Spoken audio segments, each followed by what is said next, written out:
that are supposed to be processed, and we are not supposed maybe to give priority to a number of businesses that are originating from the National Assembly, for that matter. So, our Speaker, having been around for the last close to 2 years, the membership of this committee is competent, is equal to the task, and I hope, Honourable Speaker, we are going to have our businesses processed efficiently, and it's a team that I strongly support, Honourable Speaker. I support.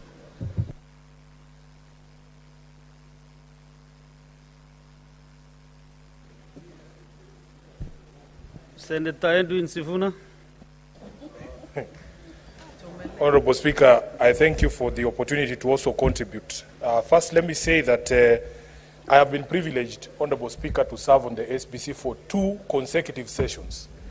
And despite some of the aspersions that have been cast, especially by Senator Mungatana, I think the report that was given in Naivasha of the midterm performance of this House is indicator to the work that has been put in by the SBC in ensuring that we process our business here.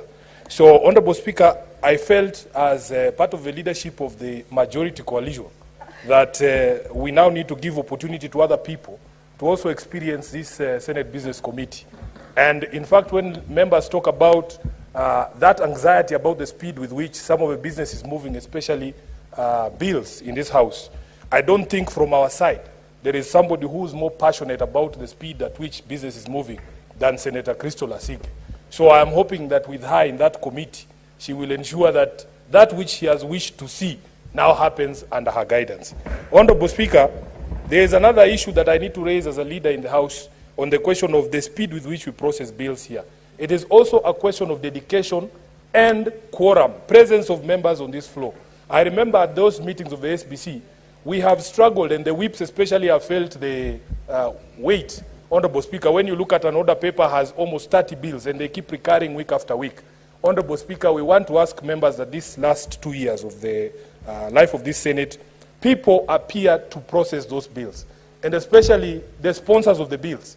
Honourable Speaker, how many times have we had to drop bills because the sponsors were not in the House?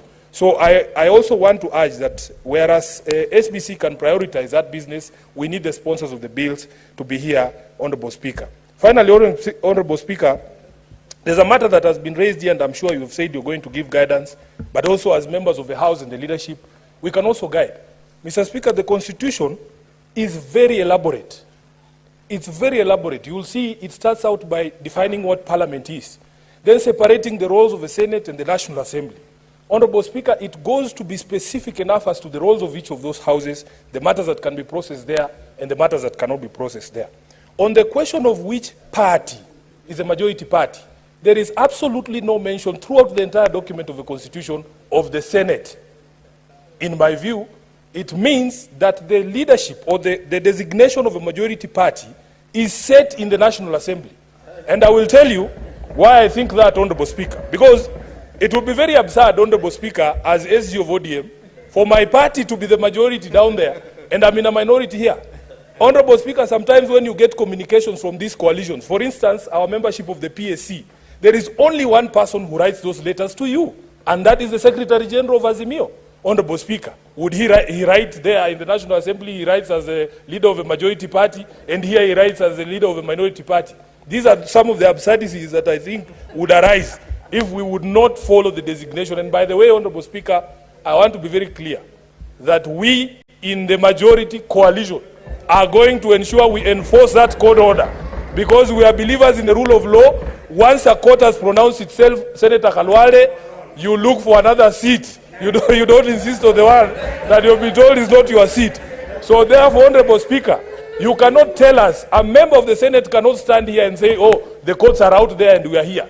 We exist in a constitutional order that the things that happen here have consequences outside, and that the process of checks and balances and oversight requires that other organs also look into the issues that are being done by this particular institution. So therefore, Honourable Speaker, we will not allow people to conflate issues.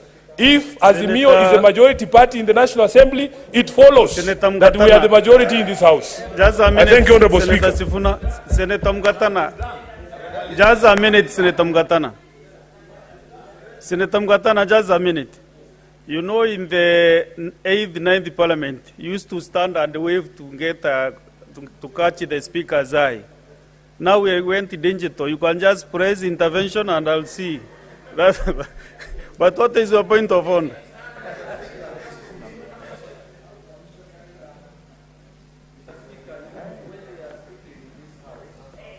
Give him the mic.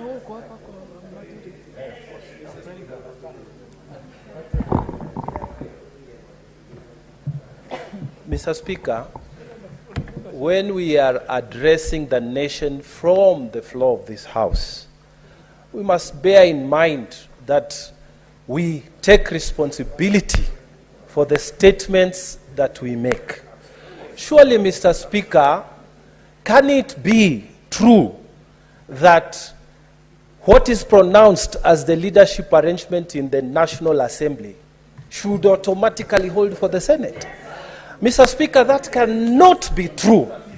Mr. Speaker, in fact, it is the absurdity of nature, at the highest absurdity, that we can go into an election, a political party wins the Senate majority, and another one wins the National Assembly majority, and by dint of the National Assembly majority, then the leadership is determined in the Senate.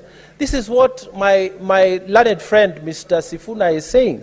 Mr. Speaker, that cannot be correct.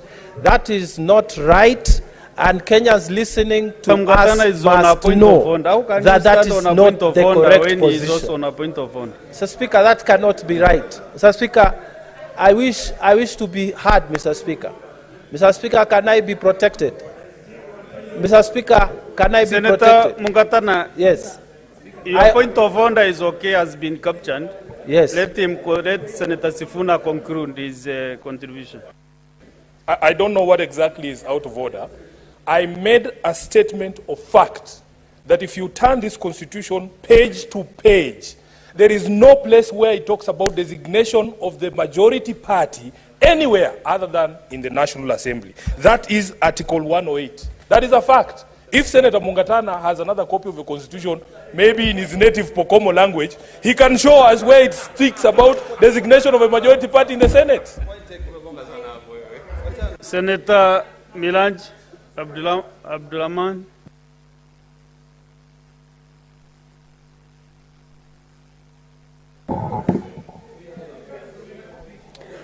Asante Mheshimiwa Spika kwa kuweza kunipa fursa hii na mimi niweze kuunga mkono hoja iliyoletwa mbele na kiongozi wa walio wengi katika bunge hili la Seneti, Seneta wa Kericho Bwana Aaron Cheriot, na niweze kuwapongeza maseneta wenzangu kutoka gatuzi ya Mombasa, kiongozi wetu Seneta Mwinyi Haji Faki na dadangu Seneta Kristo Lasige kwa kuweza kuteuliwa na kutwikwa majukumu ya kukaa katika kamati hiyo. Bwana Spika, baada ya